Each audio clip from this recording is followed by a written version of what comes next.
আজকে punch needle work দেখাবো। এটা কিভাবে করতে হয়।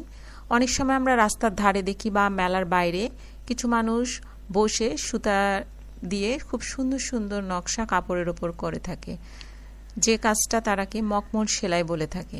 এটা অনেকটা জায়নামাজে যে কাজটা হয় সেই রকম মখমলের মতো হয়ে থাকে, সেজন্য এটা মখমল সেলাই নামে পরিচিত। সেই সেলাইটা করে আর 2 রকমের নিডল বিক্রি করে।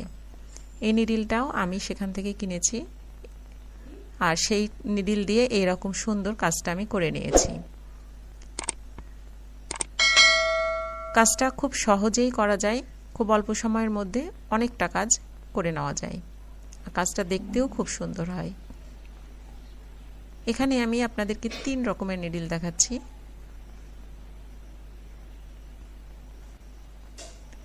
আর এখন যে নিডলটা হাতে নিলাম, এই নিডলটা অনেক পুরনো। এটা আমার আম্মা আমাকে দিয়েছিলেন। এই নিডলের গলাটা দেখছেন খুবই ছোট, আর এই নিডলটা ভীষণই চিকন। এটা দিয়ে রেশমি সুতার কাজটা খুব ভালো হয়, যেহেতু গলাটা অনেক ছোট, সেজন্য খুব ছোট ছোট ফোর উঠে। আর এর পিছন দিকটা দেখাচ্ছি, এটা দেখতে ঠিক এই রকম। আর এখন যে 2টা নিডল দেখাচ্ছি, এই নিডল 2টা কুষ্টিয়া থেকে কিনেছি। এবছর যে লালনের মেলাটা হয়ে গেল সেখান থেকে এটা কেনা। লালনের মেলার বাইরে একটা লোক বসে এই নিডলগুলো বিক্রি করছিল। সেও বিভিন্ন রকমের নকশা করছিল আর এই নিডলগুলো বিক্রি করছিল, সেখান থেকে কিনেছি। এখানে 2 রকমের নিডল আছে। এই যে চিকন নিডল, এটার মধ্যে একটা সুতা পরানো যাবে তাই বলছিল। আর এই রকম যে নিডলটা, সেটার ভিতর বলেছিল 2টা সুতা পরানো যাবে, কিন্তু 2টা নিডলের ভিতরই একই সমান স্পেস আছে, সেজন্য 2টা নিডলেই 2টা করে সুতা পরানো যায়। তার সাথে এরকম একটা তামার তার দেয়, অনেক সময় দেয় না। যদি না দেয় তাহলে বাসায় যে কারেন্টের তার আছে তার থেকে এরকম একটা তামার তার বের করে নিয়ে এরকম কাজ করে নেওয়া যায়। এখন এই 2 তারের মধ্যে এই সুতাটা আমি দিয়ে নিলাম। এইভাবে সুতাটা দিয়ে নিব, নিয়ে মাথাটা এক জায়গায় করে নিব।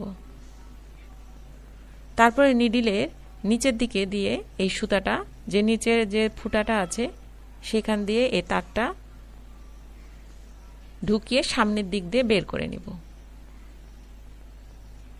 তারপরে সুতাটা এইভাবে ধরে ওপরের দিকে যে ছোট্ট একটা ফুটা আছে সেখান দিয়ে তারটা ঢুকিয়ে দিব, দিয়ে এইভাবে টান দিয়ে সুতাটা বের করে নিব।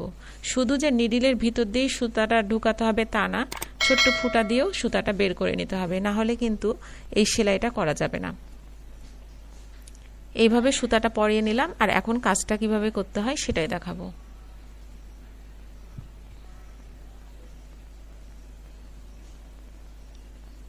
এইভাবে এখন এটা ঢুকিয়ে দিলাম কাপড়ের ভিতরে।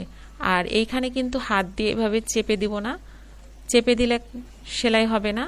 সুতাটা যাতে ভালোভাবে আসতে পারে সেরকমভাবে এই জায়গাটা খুলে রাখতে হবে। আর এইভাবে বারবার প্রেস করে দিয়ে দিয়ে সেলাইটা করে নিতে হবে। একটু উঠাতে হবে আর পুরো নিডলের গলাটা কাপড়ের মধ্যে ঢুকিয়ে দিতে হবে, তাহলে এরকম সুন্দর সেলাই খুব সহজেই হয়ে যাবে।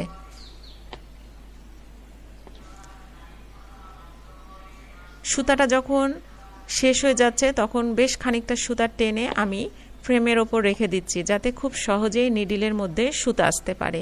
একটু করে উঠাচ্ছি আর পুরো গলাটা কাপড়ের মধ্যে ঢুকিয়ে দিচ্ছি। এভাবে আমি সেলাইটা কমপ্লিট করে নিব।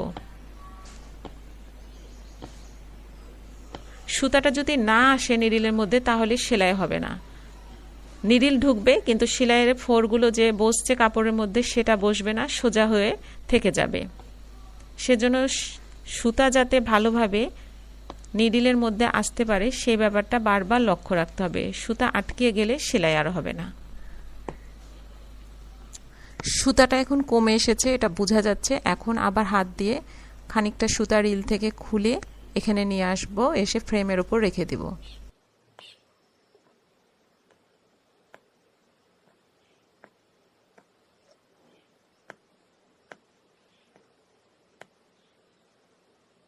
সেলাইটা খুব ঘন ঘন করে করতে হবে, তাহলে খুব সুন্দর একটা মখমল ভাব আসবে উল্টা দিকে। বারবার প্র্যাকটিস করতে করতে সেলাইটা অনেক সুন্দর হয়ে আসবে। একটা কাজ আমরা যতবার করি সেই কাজটা প্রথমবারের থেকে পরের কাজগুলো আস্তে আস্তে বেশি সুন্দর হতে থাকে। সেজন্য বারবার প্র্যাকটিস করলে কাজটা ধীরে ধীরে খুব সুন্দর হয়ে যাবে। এই যে অনেকটা আমি করে নিয়েছি, আর এই কাজটা করেছি এরকম রিলের সুতা দিয়ে, যে সুতা দিয়ে আমরা মেশিনে সেলাই করি। এই মাথাটা কেটে দিলাম। এই সুতায় টান পড়লে পুরো সেলাইটা খুলে চলে আসবে। এখন কিভাবে সুই থেকে সুতাটা কাটবো সেটাই দেখাচ্ছি। যখন কাটবো তখন এটা আস্তে করে উঠিয়ে নিব, আর এই জায়গাটা, সেলাইয়ের জায়গাটা হাত দিয়ে চেপে ধরে রাখবো, তারপরে কাটবো। এটা উল্টা দিক, আর এখন সোজা দিকটা দেখাবো। এই যে এখন এভাবে হাত দিয়ে সুতাটা খুব ভালোভাবে টেনে নিতে হবে। পুরো সুতাটা টেনে নেওয়ার পরেই কাটতে হবে, না টেনে কাটা যাবে না। এভাবে একটু একটু করে পুরো সেলাইটা সুন্দর করে কেটে নিতে হবে। সুতাটা যত ভালোভাবে কাটা যাবে দেখতে ততটাই সুন্দর লাগবে, মখমলের মতো হয়ে যাবে কাটার পরে। এই জন্য এটাকে মখমল সেলাইও বলা হয়ে থাকে। যাদের কাছ থেকে আমি এই নিডল কিনেছি তারা এটা মখমল সেলাই বলে। এভাবে অল্প অল্প করে কাজ করতে হবে আর কেটে নিতে হবে।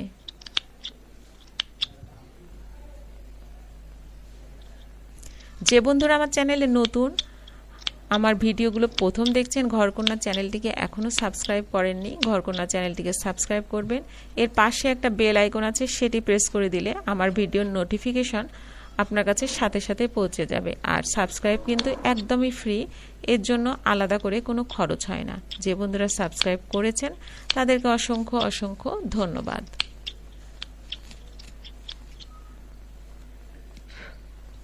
এই যে কাটা হয়ে গেল, আর কাটার পরে দেখেন দেখতে কতটা সুন্দর লাগছে, একদম মখমলের মতো হয়ে গেছে।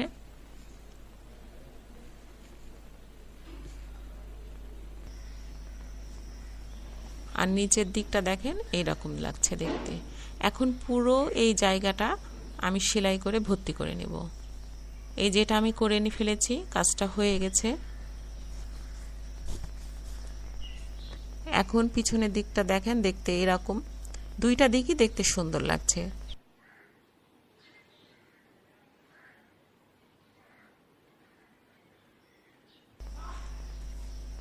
এই দিকটা হচ্ছে উল্টা দিক, আর যে দিকটা আমি মখমলের মতো হয়ে থাকে সেটা হচ্ছে সোজা দিক। এখন এই দিকটাতে আমি আঠা লাগিয়ে নিব।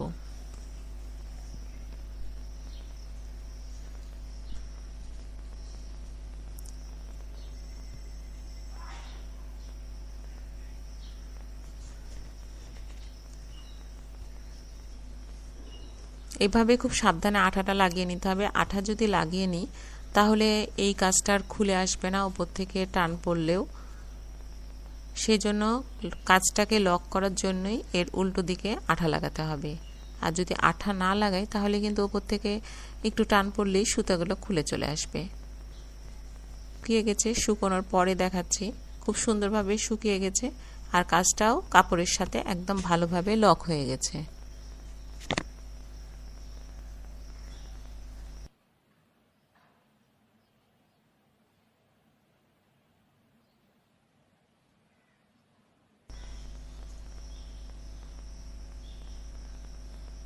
এই যে আমার মখমল সেলাই হয়ে গেল। আমরা জায়নামাজে যে রকম সেলাই দেখি ঠিক সেই রকম সেলাই। এগুলো জামা কাপড়ে করা যায়, আবার অলমেটেও করে নেওয়া যায়। অনেক বড় বড় কাজ খুব সহজেই তুলে নেওয়া যায়, আর কাজটা দেখতে খুব সুন্দর লাগে। এখন টেনে দেখাবো যে কাজটা খুলে আসছে কিনা। যেহেতু নিচে লক করে দিয়েছি, হাজার টানাটানি করলেও কিন্তু খুলে আসবে না। এই যে দেখেন এত জোরে টানছি তারপরে একটু আসছে না, তখন কিন্তু খুলে আসছে না। এই যে ছিঁড়ে গেল কিন্তু খুলে আসলো না।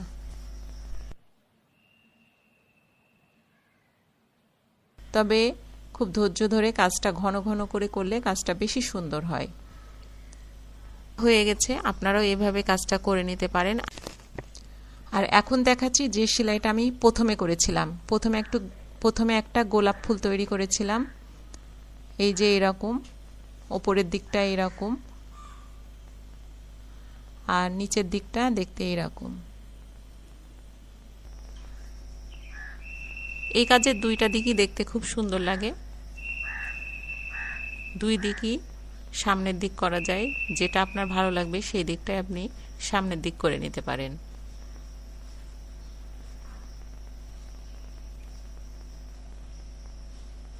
আর এই দিকটাতে কিন্তু আমি কোনো আঠা ব্যবহার করিনি। এখন টেনে দেখাবো যে উঠে আসছে কিনা। দেখেন একটু টান দেওয়াতেই কিন্তু সুতা খুলে চলে আসলো। আর যখন আমি নিডিলটা কিনেছিলাম তারা বলেছিল যে সুতাটা টানলে কিন্তু খুলে আসবে না, কিন্তু নিচ থেকে যদি লক না করি সুতাটা কিন্তু অবশ্যই খুলে আসবে। অল্প একটু টান পড়লেই সুতাটা খুলে চলে আসবে। আর এখানে যে আমি সুতার কাজটা করেছি সেটা সুন্দরী সুতা, এরকম সুন্দরী সুতা দিয়ে কাজটা করেছি। এই সুতাটা একটু মোটা, আর এটা আমাদের এখানে সুন্দরী সুতা নামেই বিক্রি হয়ে থাকে। ভিডিওটি যদি আপনাদের ভালো লাগে তাহলে অবশ্যই একটি লাইক করবেন। ভিডিওটি বেশি বেশি করে বন্ধু, ফ্যামিলি সবার সাথে শেয়ার করবেন যাতে সবাই দেখতে পায়। আপনাদের যদি কোনো মতামত থাকে তাহলে কমেন্টস করবেন। আজকে এই পর্যন্ত। সবাই ভালো থাকবেন, সুস্থ থাকবেন। আল্লাহ হাফেজ।